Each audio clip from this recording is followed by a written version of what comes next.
դու հատկապես մեր ամբողջ ազգը հիմա նստած է Wildberries-ի ու Temu-ի վրա։ Wildberries-ի այդքան չէ, ինչքան որ Temu,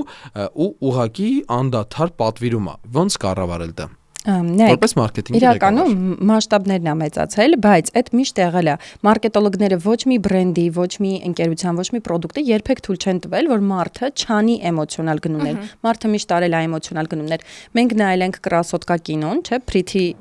Pretty Woman։ Woman-ը ու այնտեղ իր լուքերից ոգեշնչված մենք էլի գնումներ ենք արել ու դրանից է եկել որ օրինակ շատ մեծ fashion տները, շատ մեծ բյուջեներով ֆիլմեր են հովանավորել նույն մեր բոլորի սիրած այո, որ երկրորդ մասն է արդեն դուրս գալիս, այդ ֆիլմի բյուջեն հագուստների մասով ուղղակի, չգիտեմ, աստղաբաշխական է հենց այն իմաստով, որ ցանկացած մեկը ով նայի դրան, անկախ նենց on-line թե off-line գնում է կատարելու, ինքը ոգեշնչվում է այդ ոճից, ինքը ուզում է իր բյուջետի մեջ, հենց այդ ֆիլմում էլ չէ Meryl Streep-ի հերոսուհին ասում է որ